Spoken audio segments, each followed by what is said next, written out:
নমস্কার বন্ধুরা, মৌসুমীর ঘরকন্যার আরেকটি নতুন ধরনের রেসিপিতে আপনাদের স্বাগত। আজ চলে এসেছি অনেক কিছু নিয়ে। এই যে জগন্নাথ দেবের যে উল্টো রথের ভিডিও করেছিলাম, সেটা আপনাদের সঙ্গে শেয়ার করা হয়নি। দেখুন, রথযাত্রার জগন্নাথ দেবকে দর্শন করে আজকের ভিডিওটি আমি শুরু করলাম। জয় জগন্নাথ। আজকের ভিডিওতে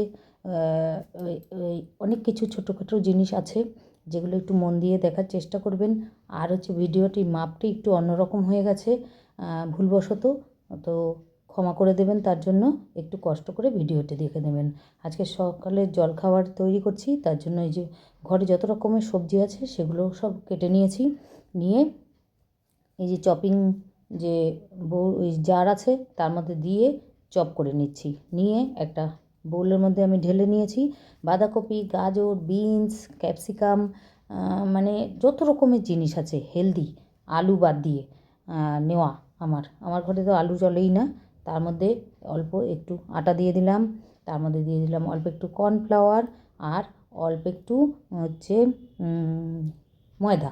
সমস্তটা দিয়ে তার মধ্যে একটু গুঁড়ো মশলা দিয়ে দিচ্ছি, তার মধ্যে দিয়ে দিলাম চিলি ফ্লেক্স, আর আপনারা গোলমরিচের গুঁড়ো দিলাম, আপনারা দিতে পারেন নাও দিতে পারেন, কসুরি মেথি, টক দই, লবণ, সমস্তটা দিয়ে অল্প একটু জল দিয়ে আর সঙ্গে দিয়ে দিতে হবে। এটাকে সুন্দর করে আগে সব সবজির সঙ্গে মিশিয়ে নেব। তারপরে একটা ডিম আমি ফেটিয়ে এর মধ্যে দিয়ে দিলাম। আর দিয়েছিলাম যে সুইট কর্ন। এগুলো হচ্ছে বাজার থেকে কিনে নিয়ে এসেছিলাম, তারপরে জল দিয়ে একটু সেদ্ধ করে নিয়েছি, নিয়ে তারপরে এর মধ্যে মিশিয়ে দিয়েছি। আর দিলাম দেখুন বড় চামচের 1 চামচ দই, টক দই, আর হচ্ছে একটা ডিম, আপনারা দুটোও দিতে পারেন। সমস্তটা দিয়ে মেখে কিছুক্ষণ রেখে দিতে হবে। তারপরে একটি ননস্টিক তাওয়া গরম করে হালকা একটু সাদা তেল ব্রাশ করে নিয়েছি। আপনারা এটা বাটার দিয়েও করতে পারেন, আবার বিনা তেলেও করতে পারেন, আপ্পাম প্যানেও করা যায় এটা। এবার এক হাতা করে নিয়ে হচ্ছে চাটুর ওপরে ছড়িয়ে দিয়ে ঢাকা দিয়ে দিলাম। ঢাকা দিলে ওই যে সবজিগুলো হালকা হালকা, এগুলো তো কাঁচা সবুজ, এগুলো নরম সবজি, অল্প একটু ঢাকা দিলেই সেদ্ধ হয়ে যায়। তারপরে কিছুক্ষণ পর ঢাকাটা তুলে দিলাম, এসে দেখি পেছনটা হয়ে গেছে, আবার উল্টে দিলাম। দেখুন, এই ফাঁকে এই যে ঢাকা দিয়ে হালকা আছে কিন্তু এটা করতে হবে, বেশি আছে করা যাবে না। আর এইটা যে লাল লাল হয়েছে এরকম হয় না, কারণ প্রথমেই তো আগে ফ্রাইং প্যানটা গরম করে তারপরে গ্যাস কমিয়ে তারপরে দিতে হয়, তার জন্য প্রথমটা একটু লাল লাল হয়েছে। তো এভাবে আমি সব হচ্ছে ব্রেকফাস্টগুলো বা সকালের জলখাবারগুলো তৈরি করে নিয়েছি। এইভাবে করে খেয়ে দেখবেন বন্ধুরা, অসাধারণ লাগে, হেলদি, টেস্টি। বাচ্চা, বয়স্ক, ডায়াবেটিস রোগী, সুগার মানে হচ্ছে হাই প্রেশারের রোগী সবাই খেতে পারবে। তারপরে একটুখানি চিকেন আনা হয়েছিল, নাতনি আসবে তার জন্য। তো এটা খুব তাড়াতাড়ি একটু পেঁয়াজ কুচিয়ে, রসুন কুচিয়ে, আদা কুচিয়ে একটু চিকেনটা সুন্দর করে করে নিচ্ছি। মানে শর্টকাট চিকেন, ফাঁকিবাজ চিকেন ফাঁকিবাজি চিকেন করেছি আজকে, তবে খেতে কিন্তু সুন্দর হয়েছিল। এবার চিকেনটা যে মশলাটা একটুখানি হালকা কষিয়ে তার মধ্যে একটু জল দিয়েছি, জলটা একটু টেনে গেছে, এটা তো সবটা দেখানো যায় না, অনেকটা বড় হয়ে যাবে। দিয়ে তারপরে চিকেনটা দিয়ে একটু নাড়িয়ে চাড়িয়ে অল্প একটু জল দিয়ে ঢাকা দিয়ে দেবো। তারপরে চিকেনটা আমি একটু চিকেনটা কষা কষা করে খেতেই ভালোবাসি, আর ঝোলটা খুব একটা ভালো খাই না, কারণ আমাদের বাড়িতে চিকেনটা আগে খাওয়া হতো না। দেখুন এই যে জল দিয়েছি, জল দিয়ে এবার একটু ঢাকা দিয়ে দেবো, আর একদম শুকনো শুকনো করে নামিয়ে নেব। এটা রুটি, পরোটা, নান বলুন, ফ্রাইড রাইস, চিলি মানে পোলাও, ভাত সবের সঙ্গে খাওয়া যায়, সুন্দর টেস্ট হয়। আমি এভাবেই চিকেনটা রান্না করি শুকনো শুকনো করে। আপনারা এই ধরনের চিকেন রান্না করেন কি না একটু কমেন্ট করে জানাবেন।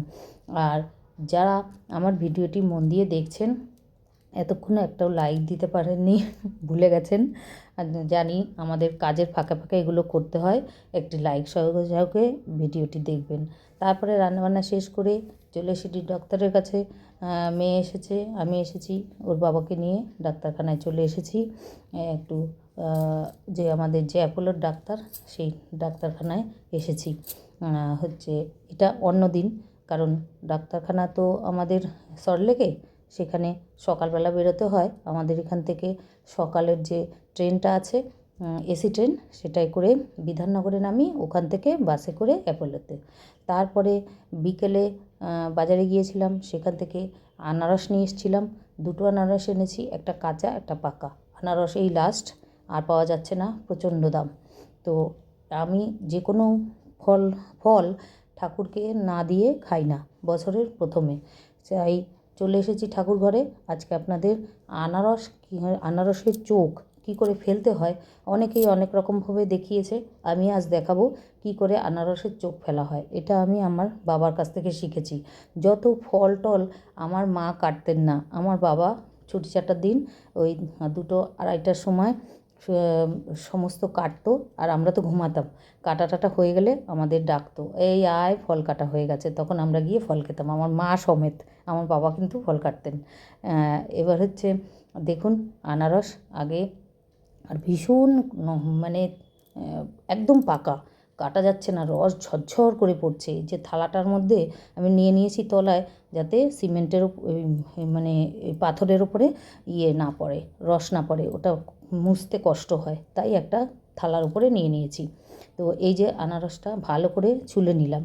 তারপরে এই যে দেখুন চোখগুলো, অনেকে আছে মোটা মোটা খোসা মোটা করে ফেলে দেয়, ওর সঙ্গে চোখ পড়ে যায়, আসলে ওটা কিন্তু নিয়ম নয়। আমি আনারসের চোখ কী করে ফেলতে হয় আজকে একটু দেখাচ্ছি। আপনারা এইভাবে চোখ ফেলেন কি না সেটা একটু দেখাবেন। আর এই যে বুকের যে জায়গাটা আনারসের, এটা খাওয়া যায় না, এটা শক্ত। আর এই যে চোখগুলো আছে, এই যে তেঁচড়া করে আনারসটা চোখ বরাবর কাটতে হবে, চোখটা ভেতরে রেখে তারপরে কাটতে হবে পিস পিস করে। দেখুন এইভাবে সমস্তটা এইভাবে কাটতে হবে। আর আনারসের গোড়ার দিকটা যে যে গাছ সমেত, ওইটা একটু আনারস রেখে কেটে মাটিতে গর্ত করে পুঁতে দেবেন, গাছ হবে। 2 বছর পর আপনার গাছে ফল হবে। এই দেখুন এভাবে আমি কেটে নিয়েছি, চোখগুলো সব রয়েছে, তেঁচড়া করে কেটে নিয়েছি। এবার বটির এক পাশ দিয়ে কাট করে এভাবে কাটতে হবে, আর ওপাশ দিয়ে আরেকভাবে কাটতে হবে। তাতে কি হবে, আনারসের চোখ তো পুরো চলেই যাবে, আনারস খেলে একটুও মুখ চুলকাবে না। আর যারা মোটা করে খোসা ফেলেন তাদের ওই খোসার মধ্যে কিন্তু চোখ অল্প বিস্তর থেকে যায়, আনারস খেলে গলা চুলকায়, জিভ চুলকায়। কিন্তু আমি যেভাবে কাটছি এইভাবে কেটে দেখবেন বন্ধুরা, একটুও গলা চুলকাবে না, জিভও চুলকাবে না। আর আনারসে হালকা একটু লবণ মিশিয়ে খাবেন, আনারসের টেস্ট আরও দ্বিগুণ হয়ে যাবে। এবার দেখুন আমি আনারসটার সমস্ত চোখটা ফেলে দিয়েছি, দেখুন একটুও চোখ নেই। আর আনারসের ডিজাইন দেখুন কত সুন্দর হয়েছে। এটা আমার বাবার কাছ থেকে শেখা। আমার বাবা ওই ছোট্ট ছোট্ট যে চাকুগুলো আছে সেই চাকু দিয়ে কাটতেন, আর আমি আপনাদের বটি দিয়ে কেটে দেখালাম, কারণ ঠাকুর ঘরে চাকু আমার নেই। শসা ছুলুনি আছে, সব আছে, তাই বটি আছে, বটি দিয়ে কেটে দেখালাম। দেখুন আনারস আমার কাটা হয়ে গেছে, প্রত্যেকটা আনারসে একটুও চোখ নেই, আর কি সুন্দর ডিজাইন হয়েছে। এভাবে প্লেটে করে সাজিয়ে দিলে লোকে দেখে মুগ্ধ তো হবেই, আর যে আনারস খাবে না সেও আনারস খাবে। কাটার কায়দা দেখেছেন কত সুন্দর করে কেটেছি। আপনারা কে কে এভাবে আনারস কাটেন আমাকে একটু কমেন্ট করে জানাবেন। মানে আমি এ পর্যন্ত অনেকের আনারস কাটা দেখেছি, দেখে আমি আজকে আমি কী করে কাটি সেটা আপনাদের সামনে তুলে ধরলাম। যদি ভালো লাগে আর এভাবে যদি আপনারা কেটে থাকেন তাহলে আমাকে একটু কমেন্ট করে জানাবেন। দেখুন সামনে দিয়ে দেখাচ্ছি কত সুন্দর ডিজাইন হয়েছে। তো আজকে অনেকগুলো খাবার বা অনেক কিছু দিয়ে ভিডিও তৈরি করে দিলাম, একটু কষ্ট সহকারে বন্ধুরা দেখবেন। আর নতুন বন্ধুরা যারা এখনও আমার পেজটিকে সাবস্ক্রাইব করোনি, প্লিজ আমার পেজটিকে সাবস্ক্রাইব করে আমার পাশে থেকো, আমিও তোমাদের পাশে থাকবো। আর পুরনো বন্ধুদের অসংখ্য ধন্যবাদ, তোমাদের সুন্দর সুন্দর কমেন্ট আমার নতুন ভিডিও করার উৎসাহ জাগায়। তো এই যে ঠাকুরকে দিয়ে দিয়েছি। আমি ঠাকুরকে কিন্তু আমার একটু কোল্ড অ্যালার্জি আছে, তো যখন শরীর খারাপ হয় ঠাকুর দিতে পারি না, সব বন্ধ হয়ে যায়। তার জন্য পুরোহিত মশাইয়ের কাছ থেকে শুনে আমি এটা করেছি। একটা থালার মধ্যে বড় থালা নেবেন, তার মধ্যে সমস্ত প্রসাদ দিয়ে দিতে হবে, তাহলেই সব ঠাকুর খেয়ে নেবে। পুরোহিত মশাই বলেছিলেন একটা পাত্রে ভোগ দিতে। তো এই যে গুরুদেবের জন্য এখানে একটা পাত্রে দিয়েছি, এখানে লোকনাথ বাবা এনে রেখেছি, এই যে আমার বাবা ভোলানাথ, আমার কিন্তু সাদা ভোলানাথ, কালো নয়। তো এখানে একটা পাত্রে দিয়েছি, আর তোর পাশে মিশ্রি আছে লোকনাথ বাবার জন্য। আর এখানে এই যে রাধাকৃষ্ণ আমার বিয়েতে আমার বান্ধবী প্রেজেন্ট করেছিল, সেটাকে দিয়ে একটু পুজো করি, ফুল দিই। আর আমাদের পয়লা বৈশাখে গণেশ পাততে হয়, সেই গণেশ সমস্ত ঠাকুরকে দিয়ে হয়ে গেছে। খেয়ে দিয়ে চলে এসেছি শপিং মলে। আমার বাড়ির 5 মিনিট দূরত্বে কলকাতা বাজার হয়েছে, সেখানে এসে কিছু জামা কাপড় চয়েস করলাম, সামনেই তো পুজো। তো আমার নাতনির পিঙ্ক কালারের হচ্ছে জামা কাপড় খুব পছন্দ, তাই কি কি জামা কাপড় পছন্দ হলো সেগুলো আপনাদের সামনে একটু তুলে ধরলাম। তো আমার আজকের ভিডিও কেমন লাগলো একটু কমেন্ট করে জানাবেন। আজ তাহলে আসি, টাটা, আপনারা ভালো থাকবেন।